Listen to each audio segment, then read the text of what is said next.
افسوس یہ ہے کہ اس زمانے میں عام مسلمانوں کا تو ذکر ہی کیا، اکثر علماء نے بھی قرآن کو غور کر کے پڑھنا چھوڑ دیا، اور یہ اتنا بڑا گناہ ہے کہ اللہ تعالیٰ نے یہ اشارہ فرمایا ہے کہ جو لوگ قرآن پر غور کر کے نہیں پڑھتے، قرآن پر غور نہیں کرتے، ان کے دلوں پر تالے لگ جائیں۔ ہر ایک الگ الگ سوچتا کہ کیا میں بھی ان بدبخت لوگوں میں سے ہوں جن کے دل پر اللہ نے تالے لگائے؟ میں امام ہوں، میں مدرس ہوں، میں مفتی ہوں، میں فتوے لکھتا ہوں، تقریریں کرتا ہوں، اور مجھے خود یہ خبر نہیں ہے کہ میرے دل پر تالے لگے ہوں۔ جو قرآن پر غور نہیں کرتا وہ ہزار فتوے لکھتا ہوں، وہ ہزار مسائل بتاتا ہوں، وہ ہزار امامت کرتا ہوں، مرید کرتا ہوں، بیعت کرتا ہوں، توبہ کراتا ہوں، اپنے علاقے میں بڑا عالم مشہور ہو، تو اس کے دل پر تالے پڑ کر رہیں گے چاہے کچھ بھی ہو۔ ان کثیرا من الاحبار والرهبان ليأكلون اموال الناس بالباطل۔ کیا مدرسے کی سند لے کر عالم بننے والا اور سند کے بغیر پھرنے والا انسان یہ دونوں برابر ہو سکتے ہیں؟ تو اس آیت کے ذریعے سے ہم اپنی فضیلت عوام کو سمجھاتے، لوگوں کی تحقیر کے لیے، لوگوں کا دل توڑنے کے لیے استعمال کرتے ہیں۔ اس سے بڑھ کر قرآن کی تعریف تو شاید یہودیوں نے بھی نہیں، ہم مولویوں نے بھی علم کا مطلب نہیں سمجھا، عوام کیا سمجھیں؟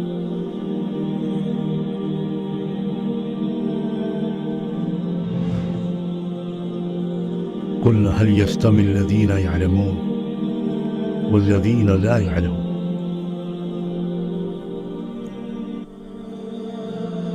اس آیت میں اللہ تعالیٰ نے رحمت عالم صلی اللہ علیہ وآلہ وسلم کو ایک حکم دیا، اور وہ حکم یہ ہے کہ آپ لوگوں کے سامنے ایک سوال کھڑا کیجیے، اور وہ سوال یہ ہے کہ هل يستوي الذين يعلمون والذين لا يعلمون؟ کیا وہ لوگ جو جانتے ہیں اور وہ لوگ جو نہیں جانتے یہ دونوں برابر ہو سکتے ہیں؟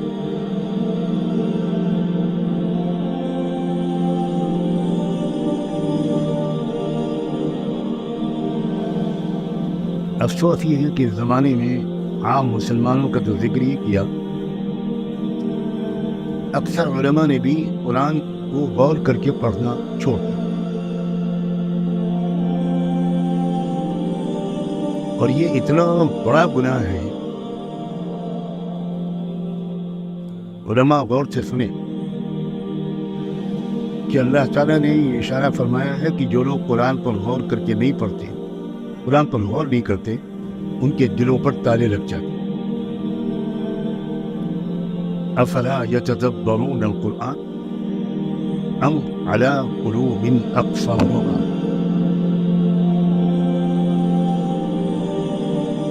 میری ہمت تو نہیں ہے کہ میں آپ سے کہوں، آپ کا مقام بھی بہت بلند ہے،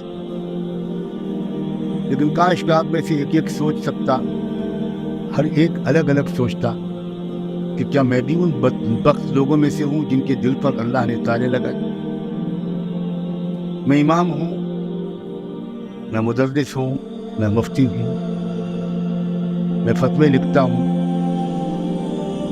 تقریریں کرتا ہوں، نکاح پڑھاتا ہوں، نماز جنازہ پڑھاتا ہوں، خوب عوام کو نصیحت کرتا ہوں، اور مجھے خود یہ خبر نہیں ہے کہ میرے دل پر تالے لگے ہوں۔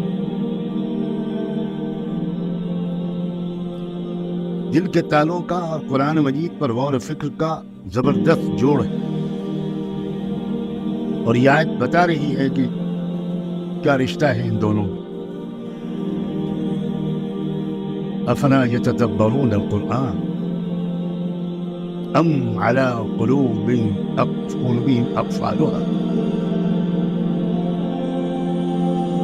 دونوں میں جوڑ ہے۔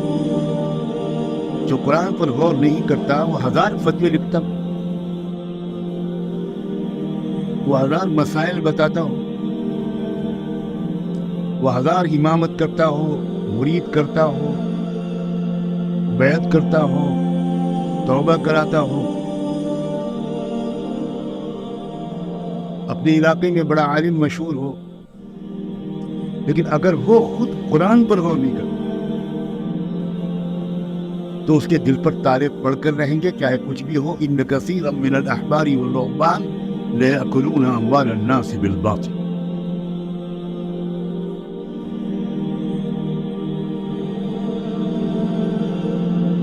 اگر قرآن پر کوئی بھی طالب علم غور کرتا تو ایک سوال اس آیت کے ذہن میں اس کے دل میں ضرور آتا کہ یعلمون کا مفعول کیا ہے؟ قل هل يستوي الذين يعلمون، یعلمون کا مطلب کیا یعلمون؟ کس چیز کا علم رکھنے والے اور کس چیز کا علم نہ رکھنے والے یہ دونوں برابر نہیں ہو سکتے. وہ کون سی چیز؟ ہم مولوی لوگ، مجھے آج ذرا صاف بات کرنے دیجیے اور میں اس صاف گوئی پر آج معذرت بھی نہیں کروں. ہم مولوی لوگ ہو سکتا ہے کہ چند مسائل جانتے ہو، طہارت کے، سجدے سہو کے، نکاح طلاق کے. یعلمون میں اللہ تعالیٰ نے مفعول کیوں نہیں رکھا؟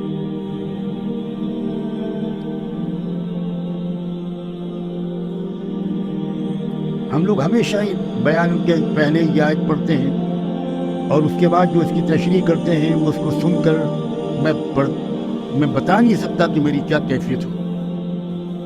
کیونکہ یعلمون سے ہم لوگ جو مراد لیتے ہیں وہ یہ ہے کہ کیا مدرسے کی سند لے کر عالم بننے والا اور سند کے بغیر پھرنے والا انسان یہ دونوں برابر ہو سکتے ہیں؟ تو اس آیت کے ذریعے سے ہم اپنی فضیلت عوام کو سمجھاتے ہیں. اور قرآن کا اس آیت کا استعمال اپنی فضیلت جتانے کے لیے، اپنے کبر و غرور کو بڑھانے کے لیے، لوگوں کی تحقیر کے لیے، لوگوں کا دل توڑنے کے لیے استعمال کرتے ہیں. اس سے بڑھ کر قرآن کی تعریف تو شاید یہودیوں نے بھی نہیں. مسائل کے علم کو علم نہیں کہہ رہے ہیں اللہ تعالیٰ. بہت بات کا درجہ ہے اس مسائل کا علم، بہت بات کا درجہ. صحابہ میں سے اکثر مسائل کا علم نہیں رکھتے تھے، وہ دوسرے 14-15 صحابہ سے پوچھتے تھے.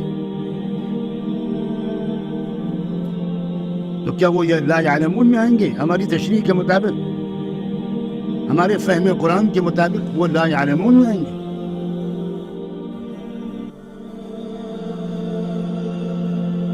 یعلمون کا سب سے بڑا متعلق ہے اللہ کی ذات و صفات.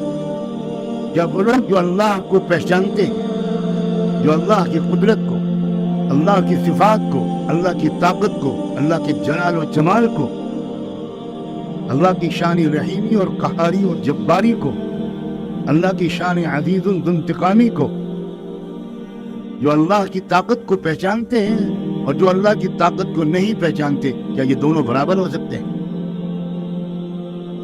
جس کے بعد ساری دنیا کی فقہ و حدیث کی کتابوں کا علم ہو لیکن اللہ کی ذات کا علم نہ ہو، اس کے دل میں اللہ کی خشیت اور محبت نہ ہو، وہ اللہ کی دیدار کے لیے تڑپا نہ، اس کے دل میں اللہ کی ملاقات کا اشتیاق نہ ہو، جو پہچانتا ہی نہیں اللہ کی محبوبیت کو، اللہ کی حاکمیت کو، وعین والا بالکل نہیں ہے، چاہے وہ دنیا کے سب سے بڑے مدرسے کا شیخ الحدیث.